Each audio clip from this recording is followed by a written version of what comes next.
Salut, c'est Paul. Ce soir, vidéo détente. Alors, je vais te lire une histoire des Amérindiens. Juste avant, donc, deux, trois petites choses blabla. Au niveau des vidéos, en ce moment, du coup, j'essaye un nouveau truc. En gros, j'utilise ChatGPT pour le titre de la vidéo. Ouais, principalement. Pour la description aussi, je crois. Enfin voilà, on teste un petit peu, voir le référencement, les IA, je sais pas trop. Donc la dernière vidéo, on a fait moins de vues que d'habitude, si on peut dire. Mais après, voilà, il n'y avait pas eu de vidéo depuis 6 mois. Donc je sais pas si ça vient de ça.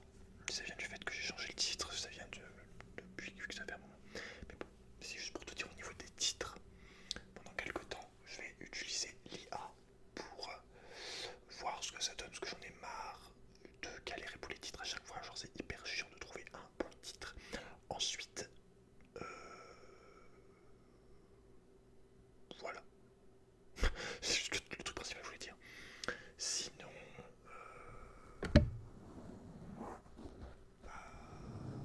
on va y aller. Mais voilà, si jamais tout ce qui est gagner un petit peu d'argent, genre chez toi, notamment avec des jeux, t'intéresse, tu as mes vidéos membres. Les dernières vidéos membres sont là-dessus. Donc voilà, c'est un jeu qui s'appelle Entropia Universe. J'en ai présenté un autre aussi où tu peux gagner de la crypto sur celui-là. Celui-là, c'est un petit jeu de ferme à crypto en gros, mais c'est littéralement une vraie ferme, mais en jeu vidéo, avec des légumes et des fruits, enfin bref. Ça aussi, je te l'ai présenté en vidéo membre. Et voilà, je te présenterai aussi sûrement Atlas Earth bientôt, vu que ça fait un moment qu'on est sur le jeu et qu'on a bien compris comment ça marchait. Donc voilà, au niveau membre, t'as aussi ce genre de vidéo. Voilà, je vais sûrement refaire du gaming aussi classique. Je verrai, il y a eu un roleplay aussi que j'ai sorti pour les membres il y a quelques jours. Voilà, après du blabla, un petit peu personnel, un petit peu des sujets un petit peu polémiques, des trucs un peu, voilà. Donc n'hésite pas à rejoindre le membre, c'est 1 € et voilà, tu testes, et si t'aimes pas, tu ne reviens plus membre. Et voilà, je fais le maximum pour que ça soit accessible à tous. Encore au niveau des vidéos publiques, je vais essayer de refaire des vidéos plus souvent. Il faut, voilà, comme d'habitude, organisation. Je pense que voilà, ça va le faire. Faut juste que je reprenne l'habitude, que je...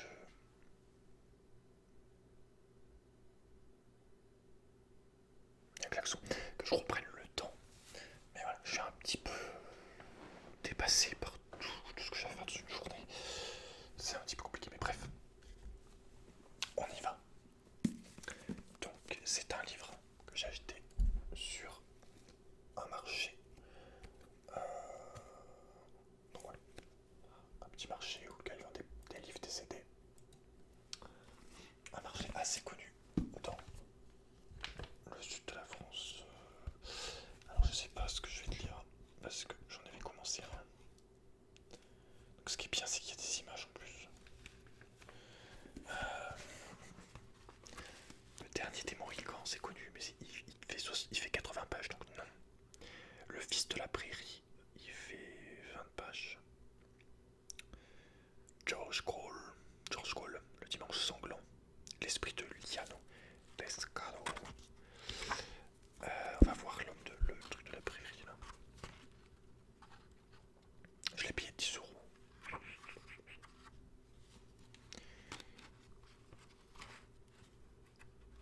Donc, on va voir le fils de la prairie par Doric Ridge.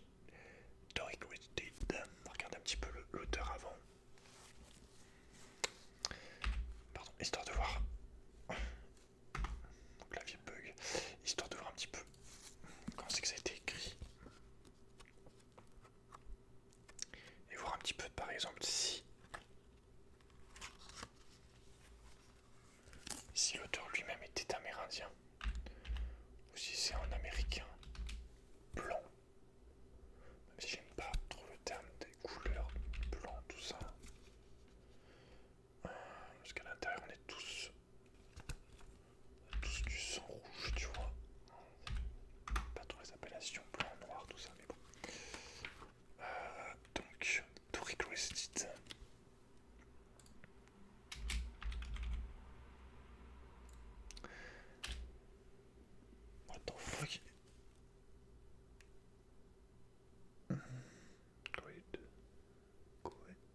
Quested.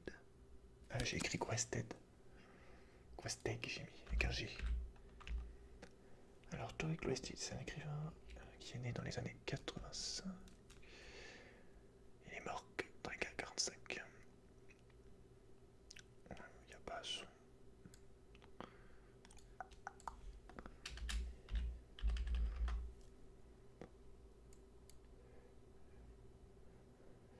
Il est né. Oula. Danemark. Ok.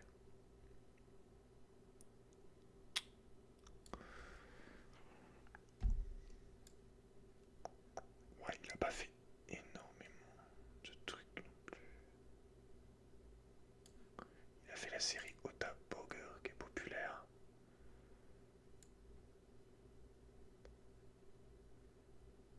Enfin bref.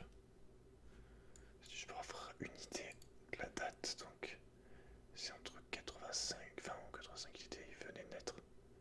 C'est entre, on va dire entre les années 1900 et 1945. Ok. Let's go. Donc page. Ah oui, il y a aussi merde. Si t'aimes les. Ça se plie un petit peu. Parce que le truc de couverture là. Bon, je vais enlever la couverture en attendant de lire.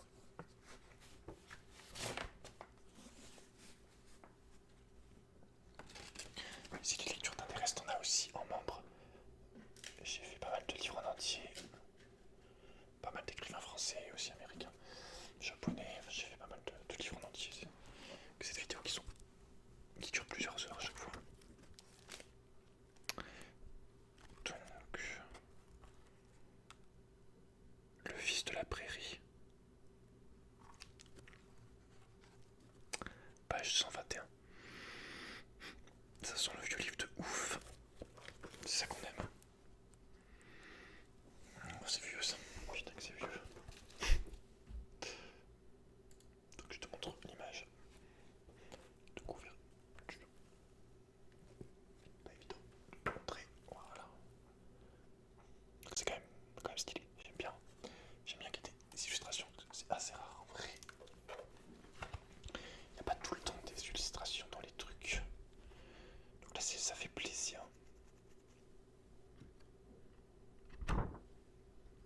Je sais même, je crois même que tu as une illustration à chaque page. Oui, non, pas à chaque page, mais. Par exemple, je vais te montrer l'illustration qu'il y a après. Donc sur la première page, on a 7 illustrations.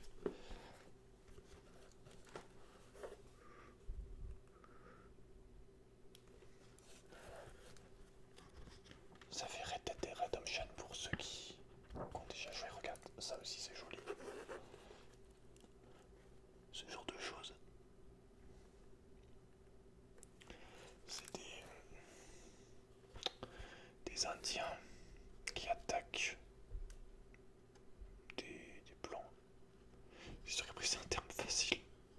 C'est un terme pratique pour décider des situations, on va dire. Des cow-boys, on va dire plutôt.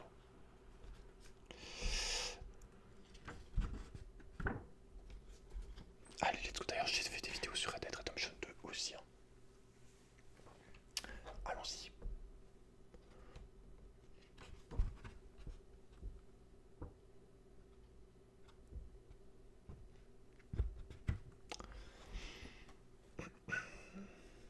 Alors, à l'époque où sévissait la guerre civile, d'incessants combats se déroulaient aussi dans la prairie. Le gouvernement avait délimité avec une grande rigueur les frontières. Cela avait fait l'objet de traités qui devaient rester valables pour l'éternité des temps. On y promettait solennellement aux Indiens qu'aucune implantation de nouvelles colonies ne serait faite au-delà de ces frontières. Mais la convoitise pour les terres et les richesses de l'Ouest était si forte que rien ne pouvait arrêter l'avance et toutes les promesses verbales, aussi bien que tous les traités signés, restaient lettres mortes. Les Indiens, épouvantés, se rendaient compte que chaque année, l'étendue des terres dont ils disposaient diminuait devant eux. Avec colère et inquiétude, ils voyaient les troupeaux de bisons se faire de plus en plus rares et la sauvagine disparaître presque complètement. Sauvagine d'ailleurs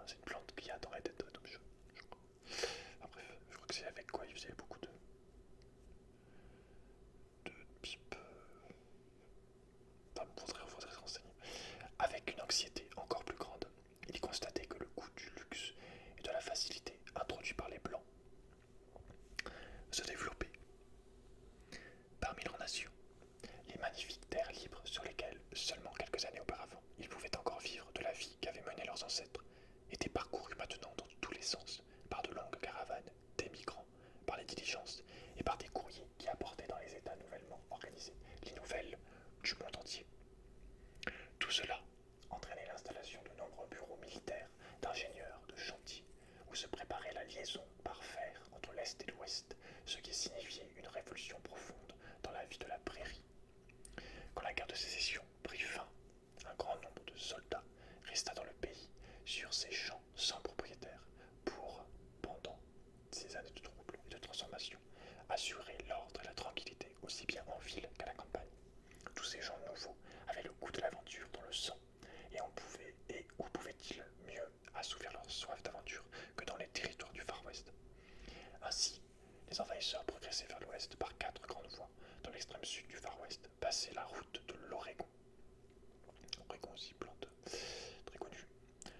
Par Santa Fe et Denver, en suivant la rive ouest de la rivière Kansas jusqu'au Grand Lac Salé. La route du nord-ouest suivait le Missouri, puis décrivait un grand arc de cercle vers le Montana. Ces régions inconnues aux richesses fabuleuses attiraient un nombre toujours croissant d'immigrants. Et plus il y avait d'immigrants, plus se multipliaient, se perfectionnaient les communifications. Au moment où commencent les événements que nous allons relater, le gouvernement avait décidé de construire une nouvelle route.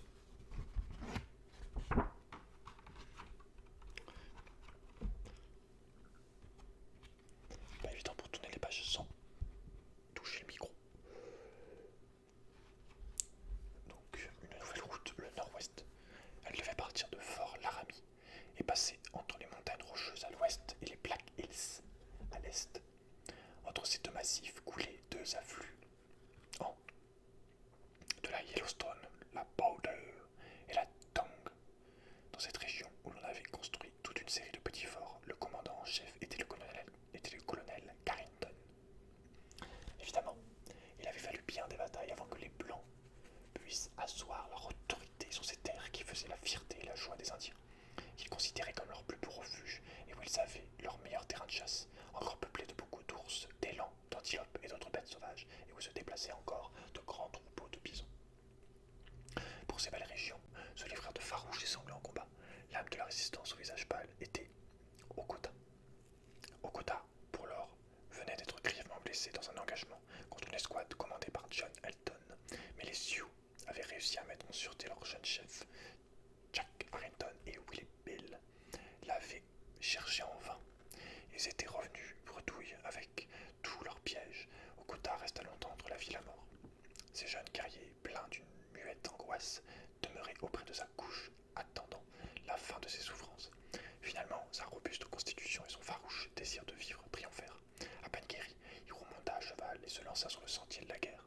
Sa haine sauvage et irrépressible contre le visage pâle ne le laissait jamais en repos et brûlait dans son sang comme une éternelle fièvre. Sans répit, sa troupe, roulant comme le tonnerre, ratissait la prairie de l'est à l'ouest et du nord au sud, laissant derrière elle une traînée de sang. Bientôt, de nombreux fermiers payèrent de leur vie et de leurs scalps leurs installations en terre indienne. Leurs maisons brûlèrent et leur bétail fut dispersé aux quatre vents. Bien des chevaux de messages express arrivèrent aux stations de poste, portant une selle ensanglantée, tandis que leurs jeunes cavaliers gisaient dans la prairie, une flèche indienne fichée dans la poitrine. Souvent aussi, les diligences amenaient des voyageurs qui ne s'étaient pas remis de leur terreur, ayant de peu échappé aux embuscades des guerriers indiens. Tout l'été, Okota continua sa lutte téméraire contre les visages pâles, détruisant leurs biens et collectionnant leurs scalps. Toute la région aux alentours tremblait de terreur et de colère. Partout, on rapportait ces actes de cruauté, et nul ne comprenait la signification de la marque que beaucoup de ses victimes portaient à l'épaule gauche. Il est évident que les hommes d'Okota essuyaient aussi des revers. Leur nombre diminuait sans cesse, et le jeune chef pensait qu'il lui fallait s'allier avec d'autres tribus, ou amener d'autres tribus à rejoindre son camp. Il n'était animé que par une seule idée, la vengeance, la vengeance, la vengeance. Le visage pâle, lui, avait tué son père. Flèche qui chante, et c'était leur faute. S'il avait dû désespérer quitter la nation de ses ancêtres, ses sentiments les plus forts et son sens du devoir lui faisaient obligation de se consacrer uniquement à la réparation des torts qu'on lui avait causés. À la fin de l'automne, Okota et les siens se rendirent dans les montagnes et leur vieux refuge secret pour se réapprovisionner en viande en vue de l'hiver. Il voulait, dès l'arrivée du printemps, reprendre son œuvre de vengeance, et il n'aurait certainement pas varié dans la direction qu'il avait donnée à sa vie jusqu'à ce qu'il tombe lui-même victime de son appétit de vengeance, si un événement n'était survenu qui changea du tout au tout son destin et lui imposa de nouveaux et plus importants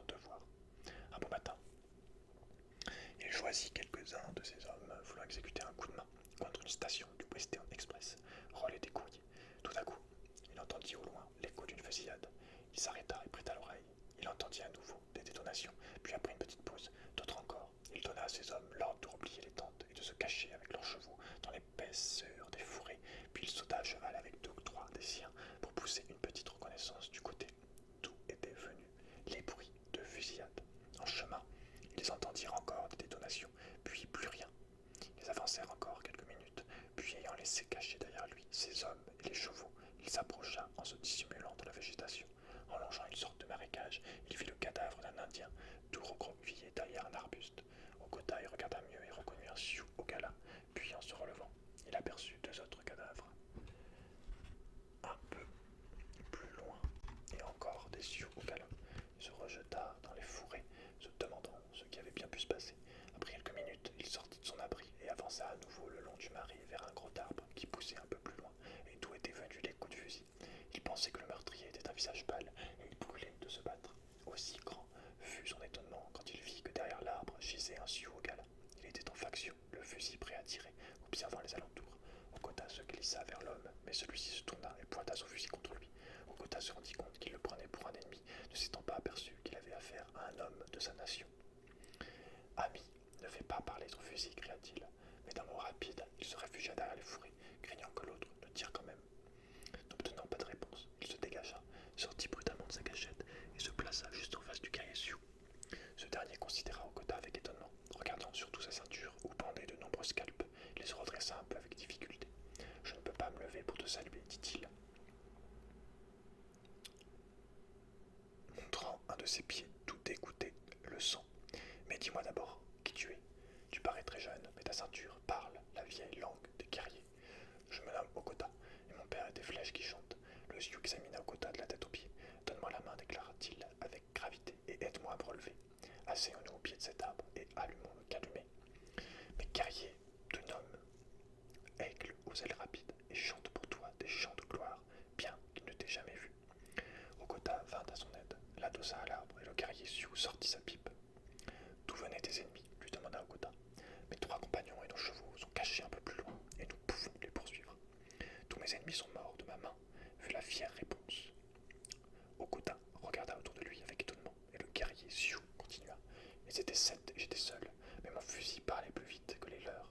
Okota insista. Alors ces morts n'étaient pas tes amis, l'autre s'écria. S'ils avaient été mes amis, je ne les aurais pas tués. Mais viens, fumons et je t'expliquerai les raisons de ce combat. Cet homme était Jalut, Nuage Rouge, un des plus grands chefs indiens. Il raconta à Okota qu'ils s'étaient rencontrés avec Que de Bison, autre important chef, que celui-ci le haïssait parce qu'il voulait lui-même devenir le grand chef. Que de Bison était accompagné de 6 de ses partisans, dont 2 armés de fusils et les autres de leurs arcs et de leurs flèches. Au premier feu, Nuage Rouge avait été touché à la cuisse droite, mais il était en bonne position, derrière son très gros arbre et armé d'une carabine Winchester. Il avait réussi à les abattre l'un après l'autre. En racontant cela, ses yeux étincelaient et sa voix vibrait d'orgueil. Quand il eut fini, il fut bien étonné qu'Okota ne se confondit pas en compliment sur son habileté au fusil, son audace et sa vaillance. En effet, Okota demeurait silencieux, le regard empreint d'incertitude et le visage rembruni. Nuage Rouge avait accompli un haut fait, triomphé à 1 contre 7. Sa victoire aurait rempli le cœur d'Okota d'une immense joie si dans le marais il avait trouvé non pas des cadavres d'Indiens, mais des cadavres de visages pâles. Il se disait que si des blancs survenaient, ils auraient pu être 12 à les combattre en comptant ses compagnons, mais qu'ils n'étaient plus que 5, puisque Nuage Rouge avait tué 7 Indiens au galop. Ce fut la première pensée qui lui vint à l'esprit, puis il se rappela les discordes dans sa propre tribu, et comme il s'était affaibli à cause des incessantes rivalités et de la haine entre le clan des ours et le clan des chiens, il se disait que le visage pâle ne serait jamais venu à bout de ses frères si ceux-ci étaient restés unis, comme du temps où Flèche qui chante les commandait. Okota était toujours plongé dans ses pensées quand Nuage Rouge reprit la parole. Il demanda d'un ton plein d'amertume. J'ai l'impression que je n'ai pas accompli une action d'éclat en triomphant seul contre 7 adversaires. Okota répondit. Ma langue n'a pas parlé. Est-ce qu'un front assombri ne parle pas mieux qu'un long discours, rétorqua Nuage Rouge. Je me demandais si les visages pâles étaient bien nos seuls et pires ennemis, répondit Okota. Mais je vais appeler mes frères et nous panserons ta blessure. Il imita le ululement de l'oiseau de nuit pour appeler ses compagnons cachés.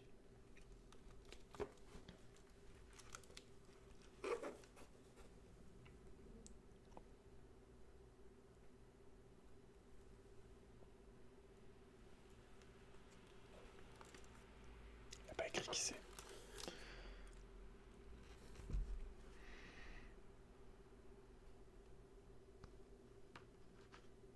Nuage Rouge demeura quelque temps dans le petit campement d'Okota, où l'on se soigna fort bien. Les premiers jours, cependant, il n'aperçut pas le jeune chef qui, selon l'usage de sa tribu, préférait rester seul quand il devait réfléchir et prendre des décisions.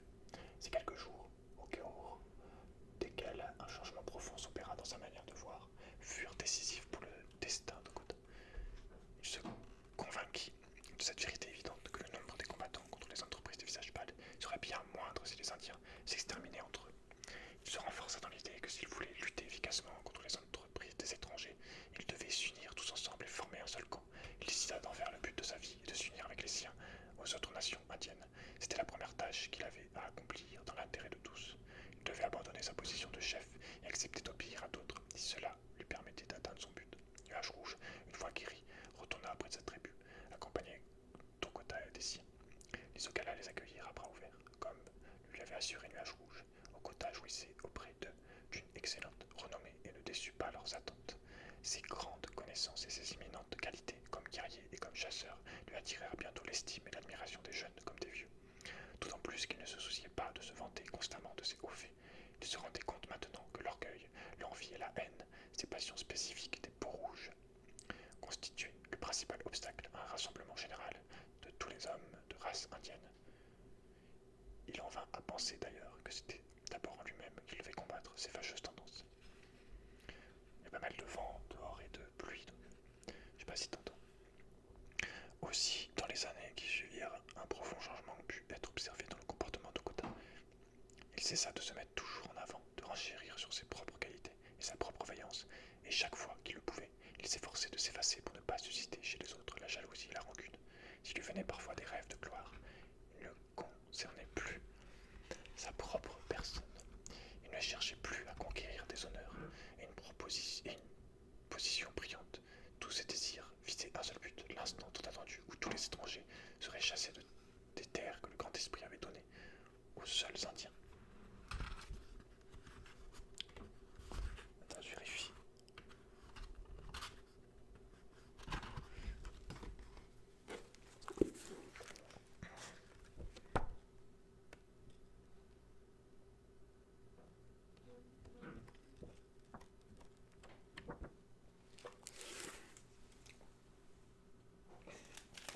Il y a le volet qui fait pas mal de bruit. Ouais. Durant toute cette période, sa haine envers les visages pâles ne diminua pas. Elle était incommensurable et toujours aussi brûlante. Mais il ne se battait plus pour les seuls intérêts des siens. Il voulait la victoire du peuple indien tout entier. Il voulait sauvegarder l'existence de la race indienne tout entière, au lieu de se borner à la cruelle chasse au scalp pour assouvir ses sentiments personnels de vengeance. Okota se dévoua à la lutte pour la liberté. Il devint un héros national et se consacra à la tâche d'affranchir son pays de tous les oppresseurs, de combattre toutes les tentatives d'asservir son peuple. Malgré sa jeunesse, Okota devint un pur et éclatant exemple pour tous ses frères indiens. Bien qu'il ne portât pas le titre de chef et ne fût revêtu d'aucune dignité particulière, il jouissait d'une autorité considérable et sa parole avait un grand poids au conseil des anciens. Les jeunes le considéraient comme avec une profonde et respectueuse admiration. Partout et toujours, il s'efforçait avec ardeur de faire s'unir entre elles les différentes nations. Par son intelligence et ses grandes qualités d'orateur, il parvenait à rallier presque tous ses auditeurs à ses avis. Au début du printemps de l'année 1866, les chefs Sioux et ceux des tribus Cheyennes du Nord furent invités à une grande assemblée qui devait se tenir près de Fort Laramie. Il s'agissait de discuter sur un projet de construction d'une nouvelle route vers le nord-ouest et les Indiens devaient se prononcer sur ce projet. Les représentants du gouvernement américain prirent place à l'ombre d'un grand pin près d'une table recouverte d'une étoffe bariolée. Devant eux étaient étalés des bouts de bison où s'assirent les chefs indiens et les personnages pittoresques de leur suite, les membres de leur conseil et leurs sorciers. Dans la plaine autour de l'espace réservé à l'assemblée étaient dressées des tentes, ce qui faisait à l'arrière-plan un décor très coloré. Les commissaires du gouvernement firent d'abord distribuer de riches cadeaux, puis l'assemblée écouta, dans le silence et le calme, un message en langue indienne du grand œil de Washington, avec les habituelles formules fleuries qui plaisaient tant aux Indiens et dont les Blancs se servaient pour les flatter et les abuser. Il assurait ses enfants indiens de son amour et expliquait qu'il les avait réunis pour renforcer encore leur amitié et pour le plus grand bien et avantage de toutes les nations indiennes. Ensuite, la plupart des plus anciens chefs prirent la parole. Ils se répandirent en plaintes et en accusations, disant que le puissant père de Washington permettait constamment que leurs wigman soient repoussés dans des contrées toujours plus éloignées, bien qu'ils promettent chaque fois que c'était la dernière. Mais leurs discours ne furent absolument pas menaçants. Les Blancs étaient très satisfaits du comportement modéré de l'Assemblée. Un seul chef tint des discours tout à fait différents. Il se leva de sa peau de bison et avec un dur visage plein de ressentiment et de haine, jeta vers le sud un regard inquisiteur, puis par là, c'était Nuage Rouge. Il ne voulait pas imiter les autres chefs, mais au contraire, il était bien décidé à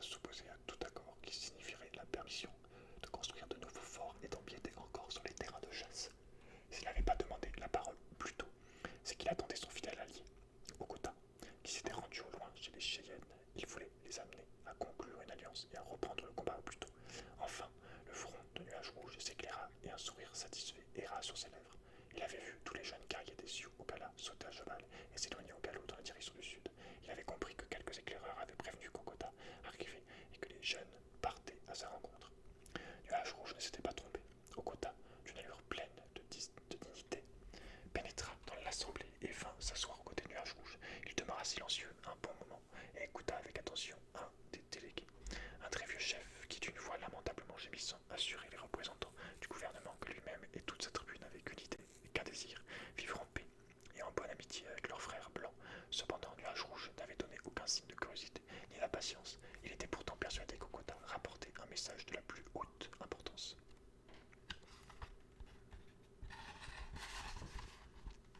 Finalement, Okota tendit à Nuage Rouge une poignée de bâtonnets peints en rouge et lui dit à voix basse: On m'a confié un important message. Fournaise Noire t'envoie ces bâtonnets.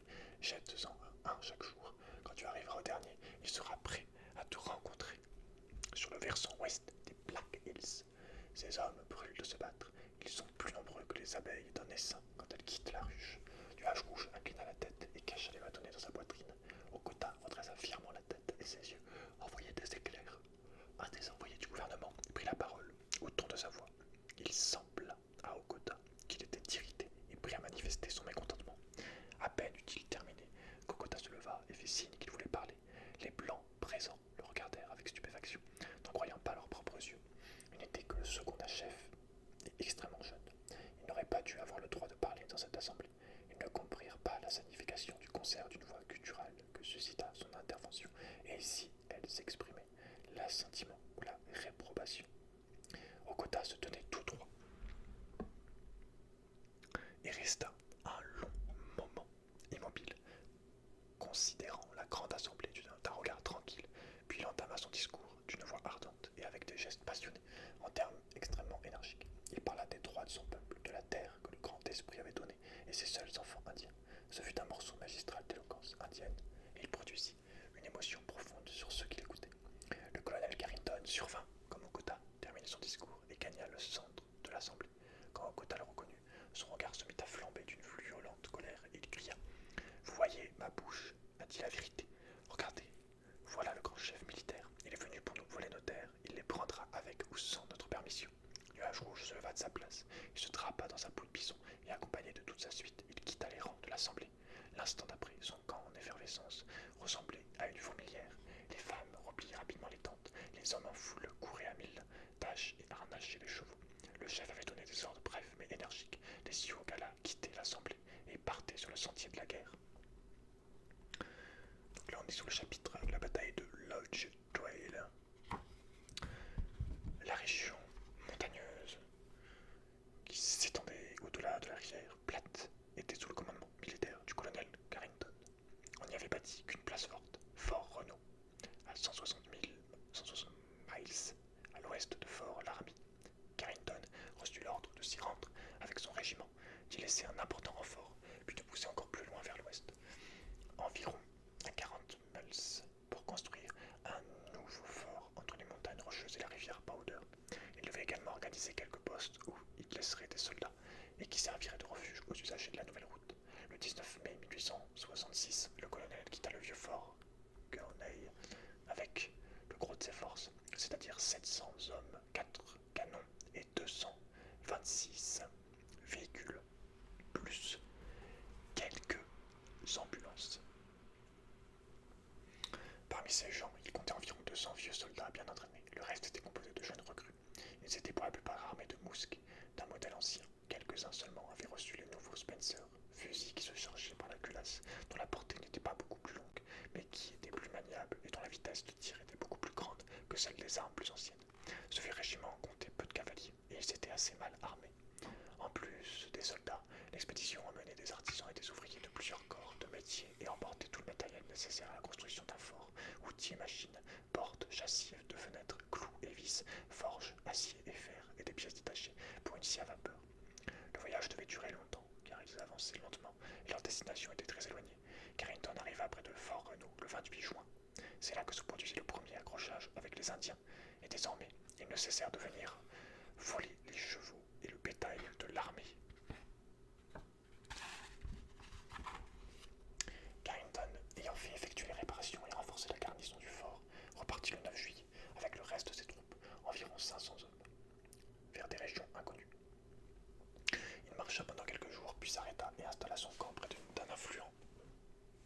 la bordure, à 4000 environ d'un assez haut sommet des montagnes rocheuses dont les cimes enneigées se détachaient sur le ciel.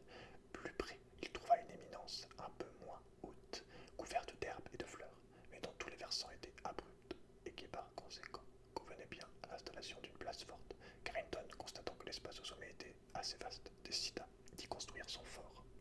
L'endroit était sur la ligne de partage des eaux. À l'est s'élevait une saillie rocheuse et de crête, dominée de l'autre côté. La nature y était admirablement belle. Une herbe d'un vert profond y poussait abondamment, parsemée de fleurs magnifiques. Toutes les collines alentour étaient couvertes de bois, de résineux qui fourmillaient de gibier. Partout couraient des eaux pures, et il n'avait pas loin à aller pour trouver de bois de construction. Le colonel commença par tracer les plans du fort, puis il fit dans les environs une tournée de reconnaissance. Il fit installer à 7 milles un poste où resterait la scie. La construction commença. Il établit des postes de garde sur les deux hauteurs qui faisaient face. Ainsi, il pouvait surveiller tous les pays vers l'est et vers la zone montagneuse de l'ouest. Les Indiens essayèrent bien de déloger ces garnisons, mais en vain. Pourtant, ils ne cessaient pas de tracasser de toutes les façons les soldats de Carrington. Le camp militaire devait être toujours en alerte et toutes les voitures qui transportaient le bois de construction vers la station étaient toujours accompagnées d'une escorte armée. Carrington avait eu beaucoup de mal, au début, à maintenir ses hommes à l'intérieur de l'enceinte du camp, mais ils apprirent rapidement à être prudents. Ils virent les tristes conséquences de la désobéissance et désormais ils respectèrent d'eux-mêmes scrupuleusement les consignes. En effet, ceux qui les enfreignaient disparaissaient sans laisser de traces ou bien revenaient au camp, scalpés et mourants. En dépit des attaques des Indiens, la construction avançait.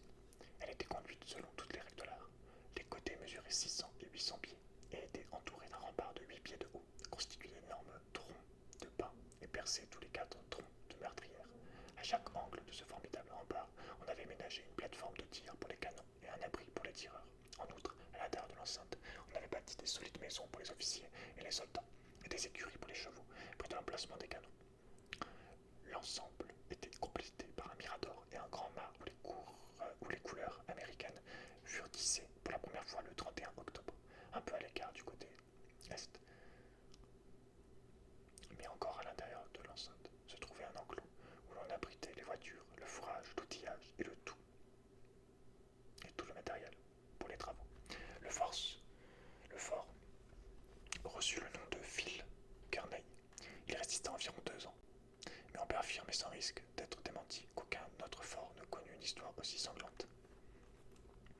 Pendant ces 2 ans, il fut constamment en état de siège. Hiver comme été, des détachements indiens d'importance variable se tenaient constamment sur les hauteurs avoisinantes ou dans les bois et harcelaient tellement les blancs qu'il n'était possible à quiconque de s'éloigner tant soit peu du fort sans une escorte armée.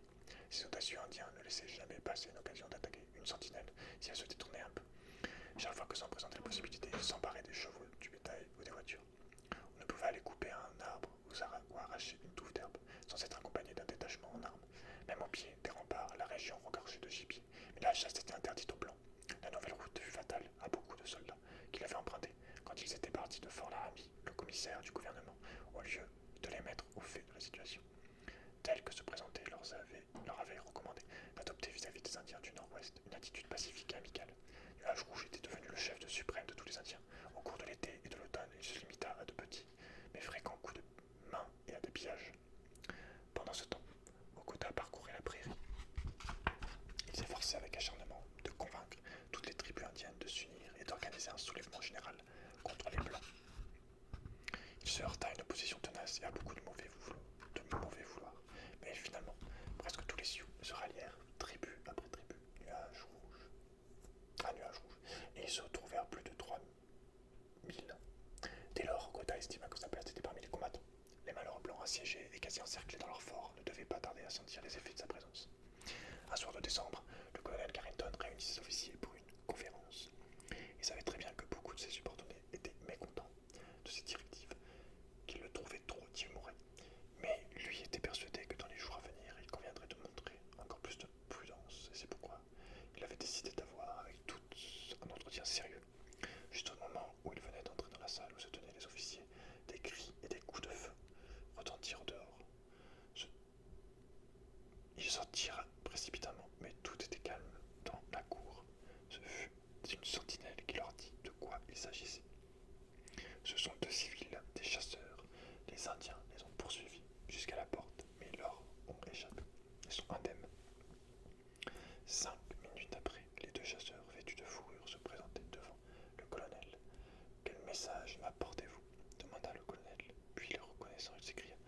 sont Harrington et Bill. Les deux chasseurs étaient très célèbres dans l'armée, où ils avaient servi comme éclaireurs, furent cordialement invités à la conférence des officiers. Donc voilà, colonel, dit Harrington, nous sommes porteurs d'aucun message. Nous sommes venus de notre propre mouvement. Nous avons entendu dire qu'il se passait des choses par ici, et nous aimerions mettre la main à la pâte. Il paraît que vous ne viviez pas précisément dans la paix et la joie. Non, non, tout au contraire, répondit sombrement le colonel. Et justement, j'avais convoqué ce soir, messieurs, les officiers, pour faire un tour d'horizon et mettre la situation en clair. Elle est encore plus que critique qu'elle en a l'air. J'ai réclamé maintes fois des renforts, des provisions et par-dessus tout des armes meilleures et plus modernes. Mais on ne me croit pas quand je dis qu'ici nous faisons la guerre. Une véritable guerre. On me répond à chaque fois qu'un accord de paix a été conclu à Fort Laramie. Ils s'imagineront au lieu que c'est nous qui poussons à la bouteille. Le capitaine Fetterman lui coupa presque la parole. Donnez-moi 80 hommes et vous verrez si je ne viens pas à bout de tous ces sioux. Je vous les réduis en chair à pâté. Non, répondit le colonel, il le faut. Pour cela, des forces bien supérieures, il faudrait que nous fassions tous mouvement. Capitaine Fetterman, il faut bien vous mettre dans la tête que tout dépend de la prudence avec laquelle nous agirons. Ils nous ont déjà causé suffisamment de pertes et vous savez bien que nous sommes obligés d'économiser les munitions. Il ne nous reste plus qu'environ 40 balles par fusil. Vous savez aussi que rien qu'auprès de la Powder, il y a au moins 1500 tentes. Vous n'avez pas la moindre idée des forces que nous avons en face de nous. Nous savons aussi qu'un blanc, et je ne parle même pas d'un soldat, vaut bien une dizaine de ces peaux rouges, riposta le capitaine Brown avec Fetterman. Il était à la tête des mécontents. Messieurs, de la mesure, je ne sous-estime pas votre courage personnel et votre combativité, mais j'aimerais bien que vous ne perdiez pas de vue que c'est moi qui ai la responsabilité de ce fort. Vous savez aussi que j'ai reçu des instructions et que j'ai bien l'intention de m'y conformer. Le colonel quitta la conférence des officiers, l'air assez irrité. Après son départ, le capitaine Fetterman demanda: Qu'en dites-vous, Harrington, vous, un vieux chasseur d'Indiens? Ce que j'en dis, rien, sinon que Bill et moi, depuis des années, nous n'avons jamais manqué une occasion de nous montrer. On a eu l'impression qu'ici, il allait y avoir du grabuge. Nous nous sommes procuré des fusils à la longue portée et nous voici bien décidés à en faire bon usage contre ces tracailles indiennes. Dès le lendemain se présenta cette occasion, tant souhaitée. C'était un jour de décembre, clair et très froid, mais sans neige. Vers les 11 h du matin, la tour de guet reçut un message. En fait, il y a beaucoup plus de pages que ce qui est écrit. Reçut un message venant du poste en position à l'est. Il signalait que des voitures apportaient du bois de construction. Apportant du bois de construction avaient été attaquées et que l'on voyait tourner un corral. Là, environ à 1 mille et demi du fort, un corral, donc c'est un mouvement des cavaliers indiens. Ils forment un cercle qui tourne constamment dans le même sens, en général sur 2 rangs. On rassembla immédiatement la brigade d'alerte qui était toujours prête à porter secours en cas de difficulté. C'était pour le gros des fantassins, sous le commandement de capitaine Powell, puis quelques cavaliers avec leur tête, le lieutenant Grumont. Carrington inspecta en personne la brigade de secours et renvoya tous ceux dont les armes n'étaient pas en parfait état. Alors qu'ils allaient se mettre en route, le capitaine Fetterman se présenta devant le colonel. Vous devez, mon colonel, dit-il d'une voix ferme, me confier le commandement de cette sortie. Non, répondit le colonel, le capitaine Powell assurera le commandement.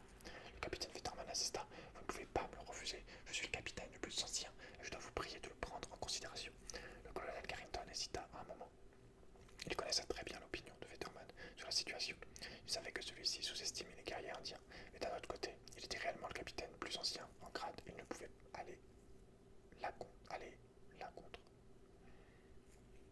Au bout d'un moment, et sans montrer à quel point il avait du mal à dominer sa contrariété, il déclara: Bien, capitaine Fetterman, prenez le commandement, délivrez les voitures et repoussez les Indiens, mais je vous donne l'ordre exprès de ne les poursuivre à aucun prix au-delà de Lodge Trail et de rentrer immédiatement au fort. Le détachement sortit du fort, en plus du capitaine Brown, Jack Harrington et Whitbill l'accompagnaient. Il comptait 80 hommes, juste le nombre avec lequel le capitaine Fetterman se faisait fort de réduire les Sioux en chair à pâté. Quand la cavalerie s'ébranla, le colonel Carrington répéta au lieutenant Grumont ses ordres relatifs à la poursuite des Indiens. De plus, alors que les fantassins avaient déjà franchi la potence, il se précipita en haut du Mirador, leur criant qu'en aucun cas il ne devait aller plus loin que Lodge Trail. La situation des convoyeurs était critique. Plusieurs centaines d'Indiens les encerclaient et on ne pouvait prévoir à quel moment ils allaient donner l'assaut. Mais tout à coup, les Blancs virent les Indiens du corral rompre le cercle et disparaître derrière les hauteurs. Sur le moment, ils en furent stupéfaits, puis ils distinguèrent les soldats qui s'approchaient, contournant au nord le mont Sullivan. Ils pensèrent que les Indiens avaient été pris de panique et s'étaient sauvés pour ne pas phase du stratagème imaginé par Okota. Pour la première fois depuis longtemps, il se trouvait sur le champ de bataille, brûlant de désir de vaincre enfin ses ennemis. Il voulait que Nuage Rouge donne l'ordre d'attaque quand les guetteurs de la colline signalèrent l'arrivée d'un convoi. Immédiatement, un nouveau plan de bataille germa dans son esprit. Attaquer une redoute bien armée constituait une entreprise hasardeuse, mais puisque l'occasion se présentait d'attirer dans un piège le détachement qui s'approchait, cela signifiait avoir devant soi des ennemis beaucoup moins nombreux. Il conseilla à Nuage Rouge de rassembler ses guerriers à pied dans la vallée et de les cacher dans les replis du terrain. Lui-même, avec ses cavaliers, servirait d'appât. Le stratagème bien combiné, Kokota ne réussit que trop. Le capitaine Fetterman vit les Indiens rassemblés dans la vallée, et à leur mimique menaçante et à leurs cris vengeurs, jugea qu'ils étaient prêts au combat. Un peu indécis quand même, il demanda à Renton: « Qu'en pensez-vous? N'est-ce pas l'occasion rêvée de leur donner une leçon dont ils se souviennent? Ça m'a tout l'air que ces gars-là ont envie d'en découdre avec nous, mais par ma foi, ils le regretteront. » Répondit Renton. Le vieux au fort ne veut pas que vous dépassiez Lodge Trail. Je prends tout sur moi. Le vieux n'a aucune idée de la situation telle qu'elle se présente ici. Nous avons dégagé les voitures sans coup, fait rire, et je crois qu'il est grand temps de montrer à ces bandits de quel bois nous nous chauffons. Plus nous sommes conciliants, plus nous nous montrons pacifiques, et plus ils deviennent hardis et arrogants. Là-dessus, donna ordre au lieutenant Grémont de déployer ses cavaliers pour encercler les Indiens et les attaquer au moment propice. Mais les Indiens comprirent tout de suite le mouvement des cavaliers. Nuage Rouge, poussé par la vieille terreur d'être pris entre deux feux, voulait reculer, mais Okota l'en dissuada. À mon avis, les Indiens vont tomber cette fois dans le piège, s'écria Renton avec un sourire belliqueux. Nous pouvons y aller, les cavaliers ont déjà dû faire un bon bout de chemin. Le capitaine Fetterman prit la tête de ses soldats, partagés en longues files. Alors les Indiens se retirèrent, mais en conservant toujours la même distance entre les deux armées. Les soldats se mirent à courir de toute leur force pour les rattraper. Le petit groupe que commandait Nuage Rouge se mit à courir aussi. Puis les Indiens s'arrêtèrent. Un immense cri de guerre échappé de leurs centaines de poitrines ébranla l'air au loin. « Arrêtez !» cria Fetterman. « Et maintenant ?» Les mots moururent sur ses lèvres. Un spectacle si épouvantable se présentait devant les yeux que son sang se glaça dans ses veines, et tous les autres subirent le même choc. Toute la vallée autour d'eux s'était réveillée. De derrière chaque pierre et de derrière chaque arbuste, presque de derrière chaque brin d'herbe, surgissait un Indien. De tous les côtés se ruaient sur eux les guerriers indiens assoiffés de sang. Une épouvantable panique s'empara des soldats. Ils hurlaient, sauf qui peut, sauf qui peut. Fetterman et Brown essayaient en vain de les arrêter. On n'entendait pas leurs ordres. Ils allèrent d'une escouade à l'autre, enjoignant aux caporaux de faire reprendre l'ordre de bataille. Mais ce n'était plus possible. Les hommes épouvantés, désespérés, n'avaient qu'une seule idée: fuir. Vous allez fuir, tant que le terrain était libre devant eux, et se mettre à l'abri derrière les remparts solides du fort. Les deux officiers réussirent, avec des efforts inouïs, à arrêter quelques isolés, mais cela ne les avança à rien, car les soldats fous de terreur les entraînèrent dans leur retraite. Ils réussirent après un moment à se dégager de ces gens qui les faisaient fuir malgré eux, et se mettant dos à dos, ils ouvrirent leur feu sur les Indiens, ce qui eut pour effet de nettoyer la route devant eux et de leur permettre de se rendre mieux compte du déroulement de la bataille. Ils furent témoins de scènes épouvantables qui se déroulaient à quelques pas d'eux. On n'entendait que de rares coups de fusil, mais les haches étincelaient dans l'espace.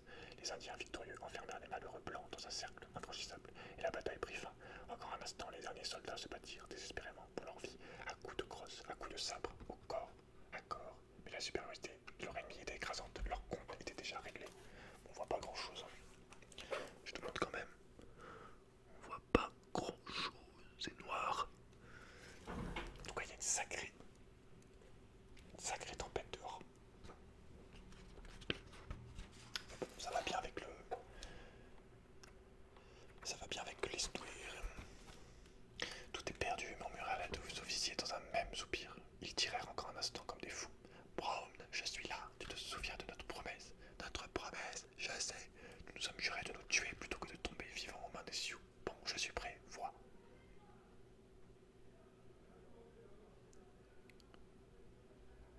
Ils cessèrent leur tir et aussitôt les Indiens se rapprochèrent. Arrivé, misérable, cria Fetterman d'une voix rauque, puis à son camarade Brown, vite, je compte jusqu'à 3. Tous deux appuyèrent leur revolver sur leur tempe gauche. 1, 2, 3. Les deux coups partirent ensemble. Et les officiers qui avaient conduit leurs hommes à la mort s'effondrèrent sur le sol. Les Indiens étaient furieux de voir leur échapper de scalps si glorieux. Mais jamais un Indien ne prend le scalp d'un ennemi qui s'est donné la mort de sa propre main. Cela attire le mauvais sort. Les deux chasseurs, Jack Harrington et Willie Bill, avaient observé avec effroi l'horrible panique et la fuite des soldats.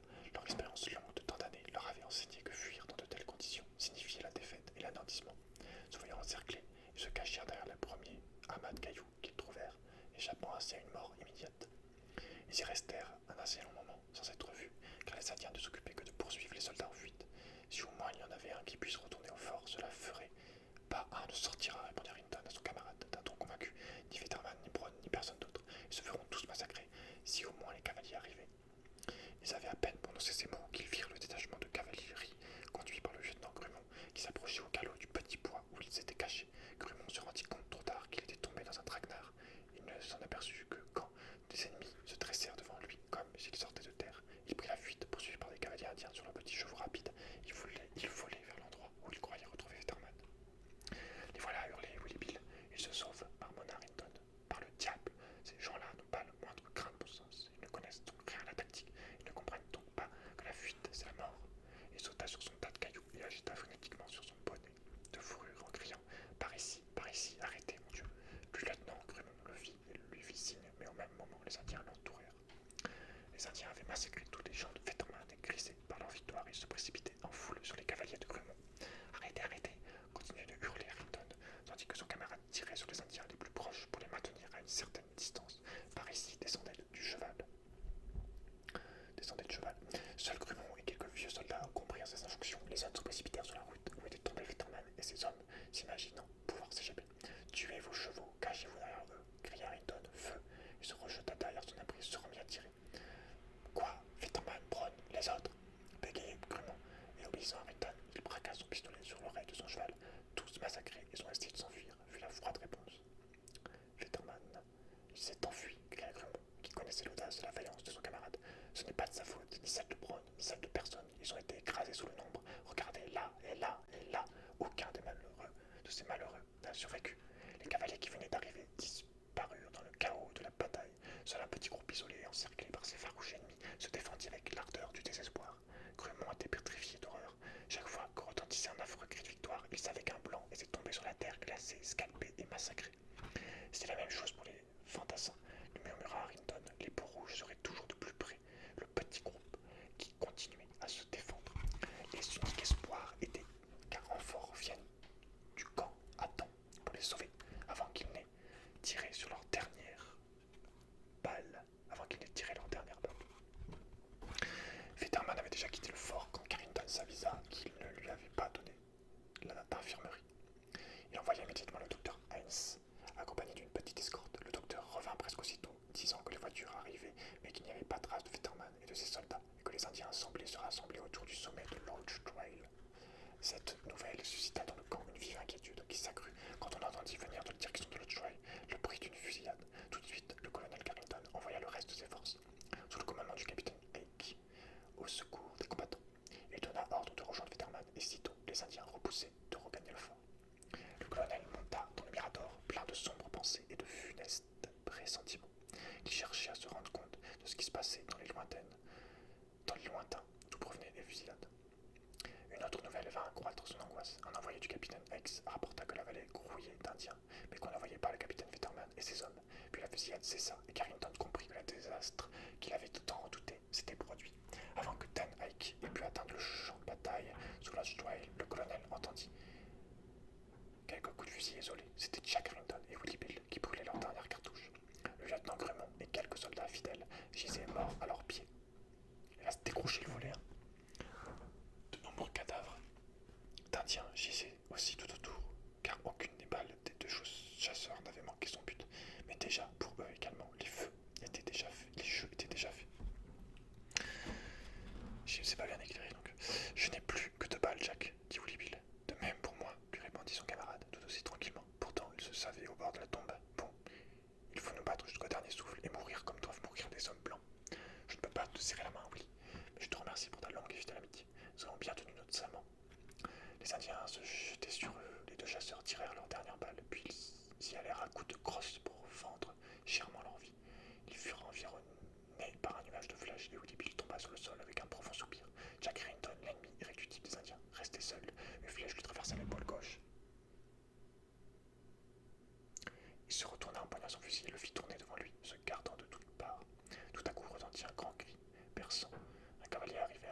abattu sur la route encombrée vers le blanc, prêt à mourir. C'était Okota.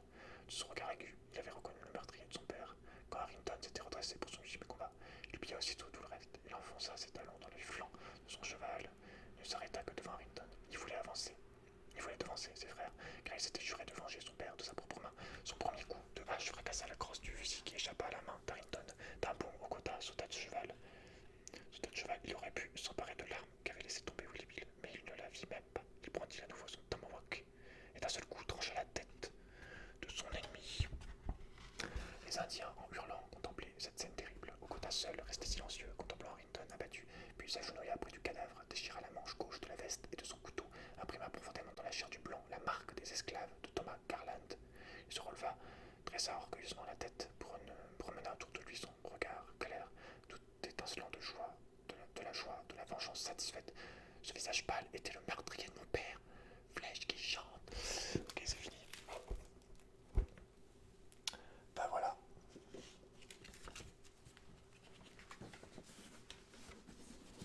Est-ce que les Indiens ont gagné de nos jours?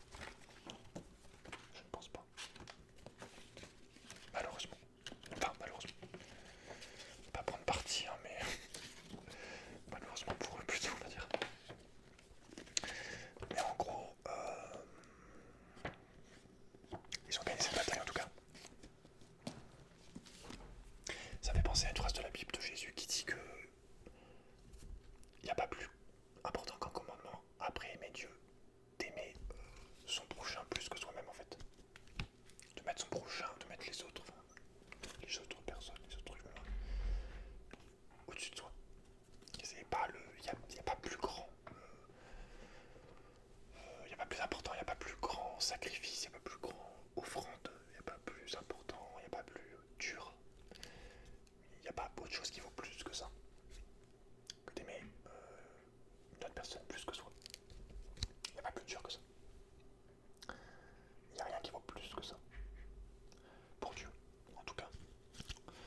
Enfin, si t'es chrétien, mais enfin, c'est toujours malheureusement plus facile d'aimer les gens. Enfin, déjà, on va dire de base, plus facile d'aimer les gens qui sont de la même couleur de peau que toi. Pour beaucoup. Disons quoi, ça aide. Basiquement, on va dire. De manière animale, de manière en mode tribu.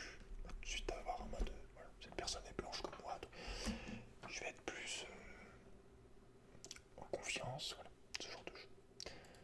Je vais plus lui faire confiance, je vais plus aller vers elle. Malheureusement, en tout cas voilà, naturellement, ça marche comme ça, souvent les gens, de base, on a tendance à aller vers les gens qui sont comme nous, physiquement. Mais bref.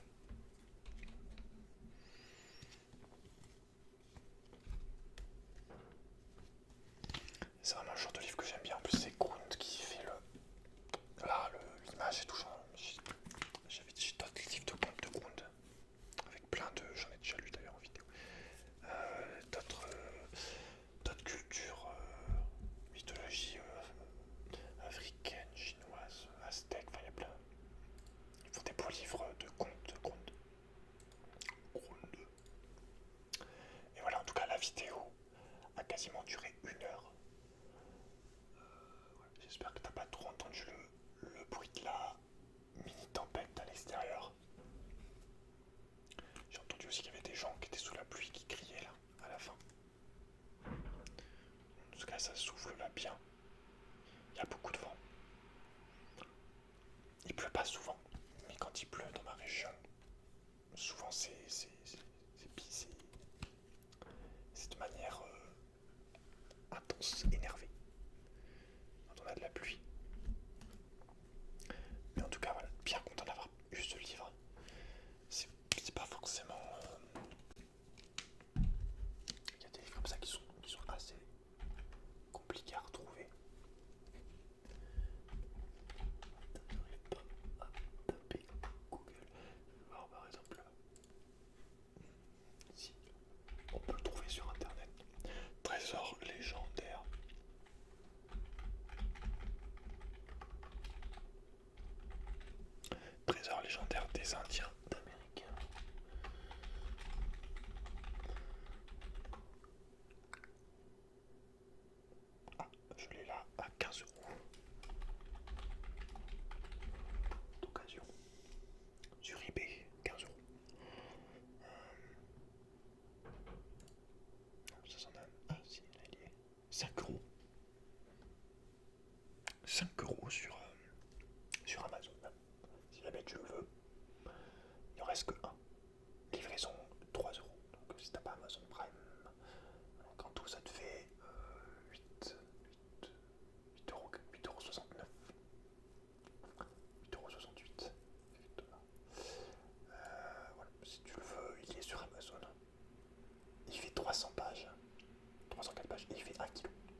perdu leur fonction de mère parce que les deux se servaient dans les caisses pour faire des emplois aux copains, aux amis.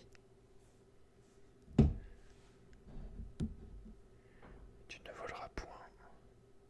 Ça aussi c'est un commandement que beaucoup de gens n'en ont absolument oublié. Pas voler.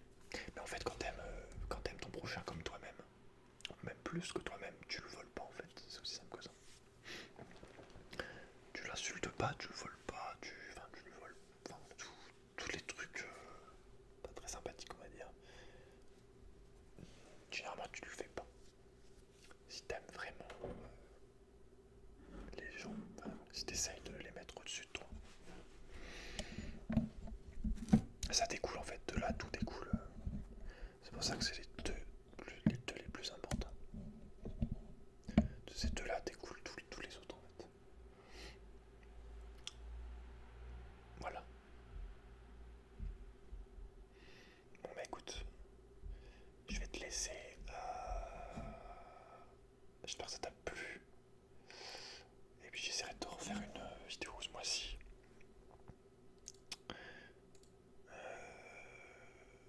Voilà, je sais pas s'il y aura une vidéo Saint-Valentin.